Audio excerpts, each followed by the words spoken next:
Welcome back, and just in case you're just joining us, this is still The Desk here on Global Television. And I'm being joined right now by Dr. Shittu, who is a public affairs analyst, and we'll be talking a little bit of politics even this afternoon. You're welcome to The Desk. Nice to be with you. All right, so Chief Shittu, let's delve into the conversation.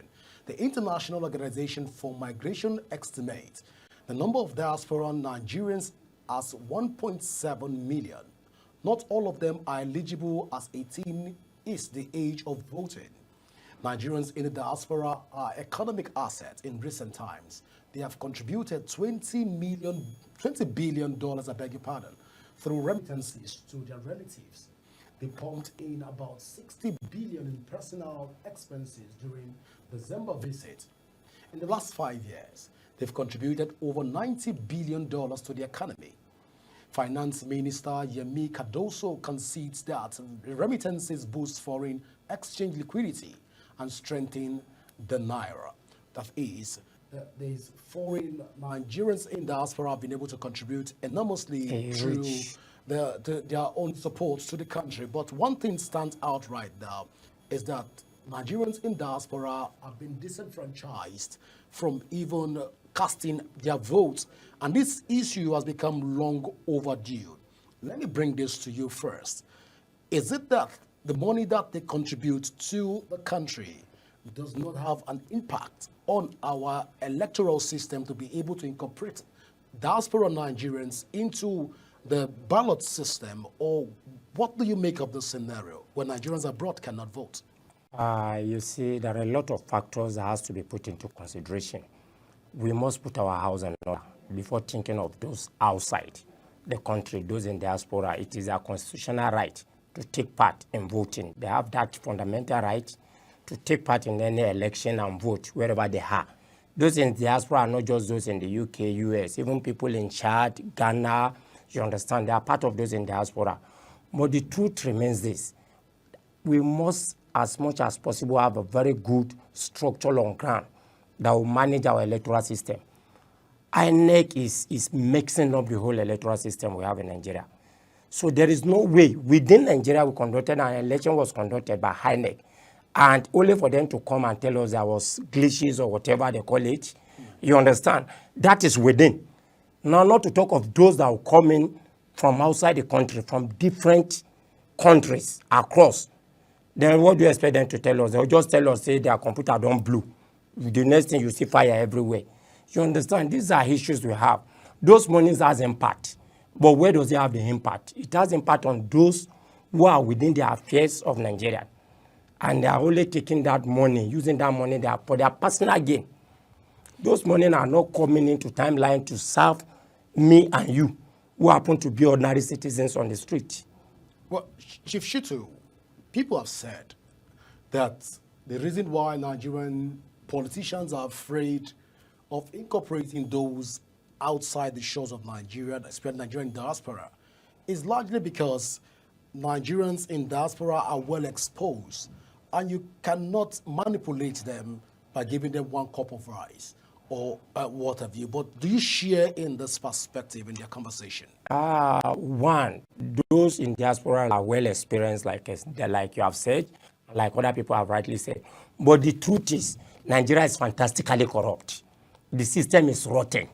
So no matter how intelligent you are, staying outside, wherever you belong to, you understand, whatever you want to bring in will be manipulated. So we must fight that corruption first, before that things follows. So it's not due to fear. No. It's not fear. It's not fear. No. That's why they are. Nigeria has all the resources. Okay. All the resources to meet up with those things. Talk of the costing, talk of the political influence, talk of the operational challenges, talk of the timeline. We have them. You understand? But the truth is, the system is extremely corrupt, fantastically corrupt. And no matter how good you are, and no matter what good you are bringing on table, if you are bringing it to somebody, to the system that is already rotten, within a blink of an eye, that your experience will be truly. So are we saying the Nigerians in diaspora should take their money back? There is no way to take it back. They should not support the country. No, we are not saying they should not support the country. Okay. You understand? But the truth is, we must get Nigeria working. The system must work before you consider those outside to say, okay, they want to vote. They can vote, but without vote count. Let me ask you directly and other viewers at home, our voting, the vote, does it count in Nigeria? Does vote count within Nigeria? Shittu, I'm the one to ask the question, so let's not go that direction. But it's a natural fact which you know. You attest to that. Vote does not count in Nigeria. Look at the last local government election that was held across Nigeria, across the 36 states. We call that an election. So then with that, those in diaspora, you expect now for them to say, okay, they want to vote. How will it count? When even we were with they here, they see everything with our kuru eyes. So what happened? And before you know it, say you want to protest whatever, IG will declare you wanted or they arrest you. Well, that is Chief Shittu's opinion that Nigerians are not allowed to even exercise some of their rights even in the country.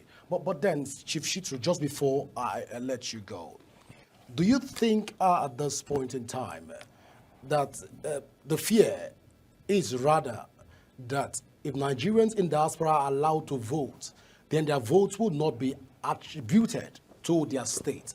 That's why INEC is not even allowing them to, or allowing this conversation, and the Nigerian Senate is not even looking into this critically. You see, frankly speaking, before looking into this diaspora voting, what is much more important is a total rehoiling, restructuring of this, our electoral system. INEC has to be, you understand, the power that INEC has is too much. They conduct, they announce, they conduct primary, conduct the basic election, announce, give certificate of return. You understand? When they declare, they say, if you are not, please go to court. There must be total reformation. We must have a total reform in our electoral system.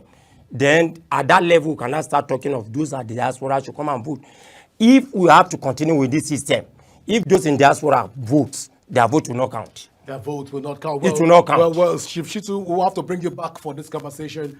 But we want to say thank you so much for being on the desk with us this evening. It's a pleasure to be with you. All right, we'll go for a short break. And when we come back, we'll be joined by Boluwatife Adekonye, who is already standing by here in the studio to help us make sense with the issues around the SDGs and also other humanitarian conversations in the world and Africa. Please go nowhere as the show continues in a moment.